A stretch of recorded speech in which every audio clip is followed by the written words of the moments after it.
Assalamualaikum everyone. Hope so you all are great and doing well. So it's our first lecture part 2 और इस part में हम अपने first point twos के last topic को cover करने लगे हैं, दैट इज़ टाइप ऑफ वेक्सेस। उम्मीद है कि जितने भी टूल्स हमने पिछले लेक्चर में डिस्कस किए वो सारे अच्छे से समझ आ गए होंगे, और अगर समझ नहीं आया कुछ देन आप व्हाट्सएप ग्रुप में डिस्कस कर सकते हैं। उसके अलावा आप हमें डायरेक्टली हमारे इंस्टाग्राम अकाउंट पर भी अप्रोच कर सकते हैं। वैसे अभी ये सारी थ्योरी डिस्कस हो रही है तो थोड़ा मुश्किल होगा समझने में, बट जब हम प्रैक्टिकल की तरफ जाएंगे तब ईच एंड एवरीथिंग क्लियर हो जाएगी। So moving towards this topic type of waxes, सबसे पहले हम डिस्कस करेंगे सॉय वैक्स को। सॉय वैक्स के बारे में आप लोगों ने बहुत कुछ सुना होगा कि बहुत अच्छी वैक्स होती है, नेचुरल बेस्ड वैक्स है और अपने बिजनेस में इसको यूज़ करना चाहिए। जबकि आज हम ये डिस्कस करेंगे कि किस तरह कितनी तरह की वैक्सीज होती हैं, किसकी कितनी कॉस्ट पड़ती है, कौन सी एक्सपेरिमेंटल स्टेज पर हमें यूज़ करनी चाहिए और कौन सी अवेलेबल है और कौन सी नहीं। सो बेसिकली सोया वैक्स जो होती है, बिल्कुल सही कहा जाता है कि ये नेचुरल तरीके से इसको निकाला जाता है सोर्सेस के थ्रू, और ये सोयाबीन ऑयल से बनती है। और ये पाकिस्तान में क्या बहुत सारी जगहों पे बहुत ज़्यादा पॉपुलर है, बिकॉज इसकी बहुत ज़्यादा टाइप्स हैं। और लेकिन इस चीज़ को समझना बहुत ज़रूरी है कि जिस भी टाइप की वैक्स आप यूज़ कर रहे हो, मीन्स सोया वैक्स में जो भी आप उसकी टाइप यूज़ कर रहे हो, आया कि वो सोया वैक्स है भी कि नहीं है। क्योंकि पाकिस्तान में अब मेजॉरिटी सप्लायर्स ये कर रहे हैं कि सोया वैक्स के रेट पर वो क्या करते हैं, वो सोया वैक्स का मिक्सचर सेल कर रहे होते हैं, वो प्योर सोया वैक्स नहीं होती। उसके अलावा जहाँ तक लोगों का ये ख्याल है कि ये नेचुरल है, हाँ ये नेचुरल सोर्सेज से आती है, पर जब ये हम तक पहुँचती है तो ये नेचुरल नहीं रहती जितना इसको नेचुरल रहना चाहिए। सो इस चीज़ से ये बात क्लियर होती है कि जब वैक्सेस मशीनरी से या प्रोसेस से गुजर के हम तक पहुंचती हैं, कोई भी वैक्स है, तो वो नेचुरल नहीं रहती। जितना हमें ये समझाया गया कि सोया वैक्स जो है वो नेचुरल है, जबकि बाकी कुछ वैक्सेस हैं वो नेचुरल नहीं है और हमें वो यूज़ नहीं करनी चाहिए। जबकि इस लेक्चर में आपको ये पता चलेगा कि आया कि कौन सी वैक्स स्पेशली आपको एक्सपेरिमेंटल स्टेज पर यूज़ करनी चाहिए और कौन सी वैक्स आपके कॉस्ट पर मैनेज होगी। अच्छा, सोया वैक्स जो होती है ये काफ़ी एक्सपेंसिव वैक्स है, और स्पेशली इन पाकिस्तान अगर हम बहुत ज़्यादा नेचुरल को प्रेफर कर रहे हैं कि हमें बिल्कुल नेचुरल चाहिए, तो उस लिहाज से ये वैक्स जो है ये बहुत ज़्यादा महंगी है। लेकिन उसमें भी डाउट होता है कि आया कि ये प्योर होगी भी सही कि नहीं। So this is all about soya wax. उसके अलावा हमारे पास आती है जेल वैक्स। जेल वैक्स जैसे नज़र आ रही है ये ट्रांसपेरेंट होती है, और उसके अलावा इन टच ये सॉफ्ट होती है। उसके अलावा ये जो सोया वैक्स होती है, ये जो होती है ये आप लोग देख सकते हैं कि ये छोटे छोटे पीसेस में इनको कन्वर्ट किया हुआ होता है, इसको तकसीम किया हुआ होता है। जबकि जो जेल वैक्स और जो पैराफिन वैक्स होती है वो ब्लॉक्सेस में आती होती है। पैराफिन की निस्बत जो जेल वैक्स होती है वो जिस तरह पैराफिन बड़े बड़े ब्लॉक्स में आती है, समटाइम्स जो जेल वैक्स होती है वो भी ब्लॉक्सेस में ही आती है। और नॉर्मली इस वैक्स को as a decorative elements use किया जा रहा होता है। और जैसे मैंने पहले डिस्कस किया इस चीज़ को कि जो जेल वैक्स होती है वो मोल्ड कैंडल्स के तौर पे यूज़ नहीं हो सकती। ये स्पेशली पिलर कैंडल्स जैसे बनती हैं ये वैसे नहीं बन सकती। ये जिस कंटेनर में एक बार चली जाती है वहाँ से ये रिमूवेबल नहीं है। जब आप इसको बॉयल में गर्म करते हैं, मींस मेल्ट करते हैं, तो उसके बाद ये जिस भी कंटेनर में जाएगी उसके बाद उधर से ये नहीं निकल सकती। अच्छा, उसके अलावा हम इसको स्टोर नहीं कर सकती, स्टोर होना इसका मुश्किल है। और ये जो है सोया वैक्स से ज़्यादा एक्सपेंसिव होती है। सो एक्सपेरिमेंटल स्टेज पर इसको एट स्टार्ट जब हम एक से दो पीसेस से निकाल रहे होते हैं तो हम इसको इस्तेमाल नहीं कर सकते। एक तो हम एक्सपेरिमेंटल स्टेज पे होते हैं, हमें नहीं पता होता कैंडल कैसे बननी है, और दूसरा हम एकदम से इतनी बड़ी इन्वेस्टमेंट नहीं कर सकते इस पर, क्योंकि जो सोया वैक्स होती है वो 1 kg जो इसका एक्चुअल रेट है, जिसका ये भी कंफर्म नहीं है कि आया कि वो ओरिजिनल है भी कि नहीं, नेचुरल है भी कि नहीं, उसका जो पर केजी वेट है वो ₹2000+ में है। और जबकि जो जेल वैक्स है वो सोय वैक्स से भी ज़्यादा एक्सपेंसिव होती है। उसका 250 ग्राम जो होता है वो 1000 अबव में हो रही होती है। अच्छा, उसके बाद हमारे पास नेक्स्ट वैक्स आती है पैराफिन वैक्स।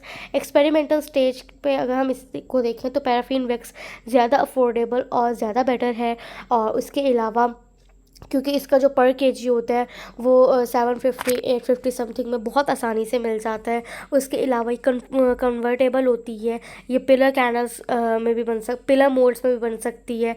और किसी भी तरह के सिलिकॉन मोल्ड्स और जो थी एलुमिनियम मोल्ड्स सब में ये बन सकती है। उसके अलावा ये रिमूवेबल है। अगर हम एक मोड से दूसरे मोड में इसको शिफ्ट करना चाहें तो हम इसको ईज़िली कर सकते हैं। अच्छा, अब ये है कि जेल वैक्स जो होती है उसमें जो कलर्स हैं वो बहुत मुश्किल से डिज़ोल्व होते हैं। और जो पैराफिन वैक्स होती है उसमें जो कलर्स हैं वो बहुत इजीली डिज़ोल्व हो जाते हैं। और लेकिन ये बहुत ज़्यादा स्ट्रॉन्ग होती है और इन अ ब्लॉक ये सेल हो रही होती है। इसकी सप्लाई जो है अब जैसे नज़र आ रहा होगा ये बड़े बड़े ब्लॉक्स हैं, ऐसे ही इसको सेल किया जा रहा होता है। और सॉलिड होती है और ट्रांसपेरेंट होती है। उसके अलावा ये जो होती है ये मिनरल्स से बनती है। और बहुत सारे लोगों का कहना ये है कि ये नेचुरल नहीं होती और बहुत ज़्यादा हार्मफुल होती है। जबकि सोया वैक्स जो होती है वो इको फ्रेंडली होती है। जबकि ये जितनी भी कैनल्स जितनी भी वैक्सेस हैं स्पेशली पाकिस्तान में जो अवेलेबल है ये सारी एक प्रोसीजर से गुजरती हैं जिसमें इनके रंग वगैरह इनके पीसीज वगैरह होते हैं, रंग बदलते हैं, पीसीज वगैरह होते हैं। तो इससे जब ये मशीनरी से गुजरती हैं तो इसमें केमिकल्स शामिल हो जाते हैं। और इनमें से कोई भी वैक्स जो होती है वो नेचुरल नहीं रहती। और आप चाहें तो इस चीज़ पर रिसर्च भी कर सकते हैं। बताते खुद मैंने जब ये बिज़नेस स्टार्ट किया था देन मैंने चाइना के सप्लायर्स से बात की थी। बहुत सारी वैक्सीज ऐसी हैं जो पाकिस्तान में अवेलेबल नहीं है लेकिन वो चाइना में है। जो सोया वैक्स की डिफरेंट टाइप्स हैं वो यहाँ पे अवेलेबल नहीं है, चाइना में होती हैं वो। तब मुझे इन सब के डिफरेंस के बारे में पता चला था और तब पता चला था कि इनमें से कोई भी जो है वो नेचुरल नहीं है। आफ्टर सम प्रोसेस वो सारी जो होती है वो किसी ना किसी केमिकल से गुजरती है और एक तरह से वो आर्टिफिशियल बन जाती है। सो उसके बाद अब हम डिस्कस कर लेते हैं बीज वैक्स।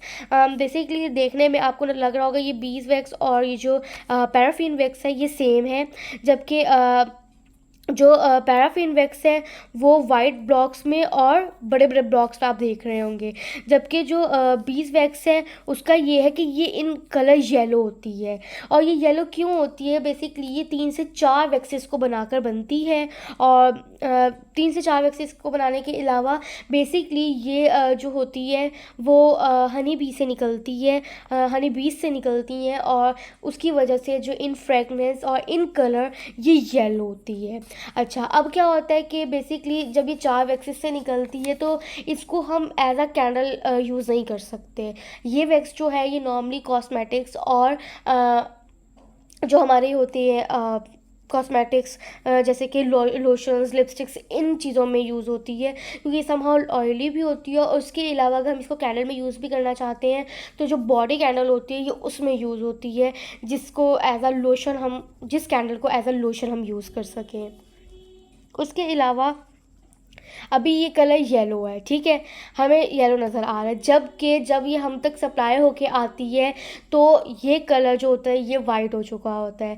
ये क्यों वाइट होता है आप क्योंकि एक तो इसमें कलर मिक्स करने होते हैं, इसको कैंडल की शेप में लाना होता है या कॉस्मेटिक में जब डालना होता है, लिपस्टिक्स वगैरह के कलर्स लाने होते हैं। तो इसको कुछ प्रोसेसेस के बाद जब इसको मशीनरी से गुजारा जाता है तो इसका कलर बदल दिया जाता है।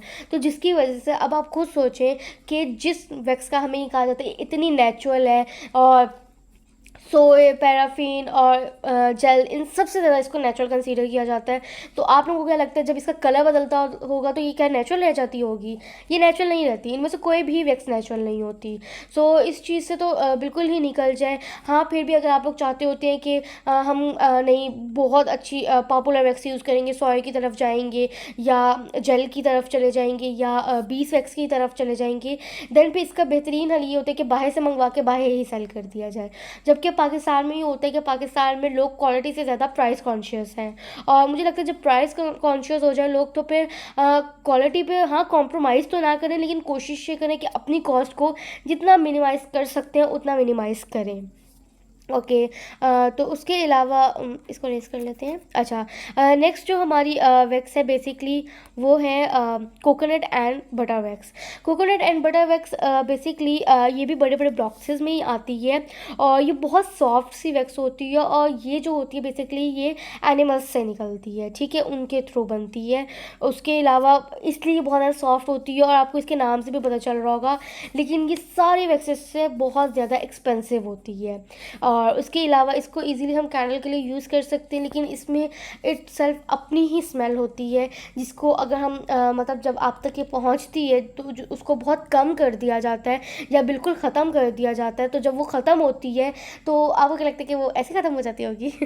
अब आप लोग खुद सोच सकते हैं कि उसको भी एक प्रोसेस से गुजारा जाता है जिसके बाद उसमें केमिकल शामिल होते हैं, वो नेचुरल नहीं रहती।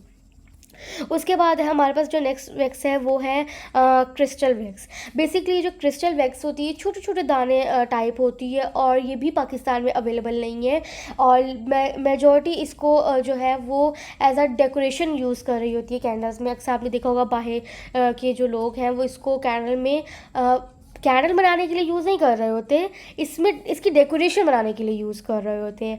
और ये समहाउ जो होती है ये नेचुरल होती है, ठीक है, क्योंकि खुद ही इसके दाने बने हुए होते हैं और इसमें ज़्यादा कुछ करना नहीं पड़ता, लेकिन ये बहुत ज़्यादा एक्सपेंसिव होती है। तो एज एन एक्सपेरिमेंटल स्टेज जो सबसे ज़्यादा बेस्ट रहती है वो पैराफिन वैक्स रहती है। और जब ख़ासतौर पे जब आपका बिज़नेस बिल्कुल इनिशियल स्टेज पर हो तब आपको वो प्रेफर करनी चाहिए। लेकिन अगर आप कहते हैं कि नहीं बहुत ज़्यादा मतलब वो नहीं हमने नेचुरल की तरफ मूव करना है, तो इस चीज़ को मैं इसलिए भी बार-बार हाईलाइट कर रही हूँ कि कोई भी वैक्स नेचुरल नहीं होती। मतलब ये चीज़ हमारे माइंड में एक माइंडसेट बना दिया गया है कि ये चीज़ नेचुरल और ये चीज़ नेचुरल नहीं है, जबकि ऐसा कुछ भी नहीं है। सारी चीज़ें एक जैसी हैं, मिलावट शुदा। तो खैर ये हम पे होता है कि हमने अपनी बिज़नेस में किस चीज़ को कैसे ऐड करना है और आया कि हमारी कॉस्ट वो चीज़ मैच हो भी रही है कि नहीं। उसके अलावा जब हमने वैक्स सेलेक्ट करनी है तो उसके साथ हमने ये चीज़ भी सिलेक्ट करनी है कि उसमें वो कलर्स या जो फ्रेगरेंस हम यूज़ करना चाह रहे हैं वो डिज़ोल्व हो भी सकते हैं कि नहीं, आया कि वो एक परफेक्ट कैंडल बन सकती है कि नहीं।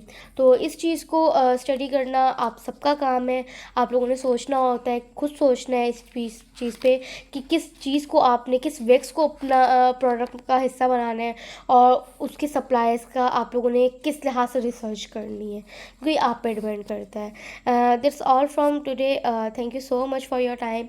उम्मीद है आपको वैक्सेस का डिफरेंस समझ आ गया होगा और आप लोग अब अपने लिए परफेक्ट वैक्स को चूज़ कर सकते हैं कि आपने एक्सपेरिमेंटल स्टेज पर कौन सी यूज़ करनी है, कौन सी आपके लिए अफोर्डेबल है। तो it's totally depend on you. अगर कुछ समझ ना आए तो आप लोग डिस्कस कर सकते हैं। Thanks for today. अल्लाह हाफिज़।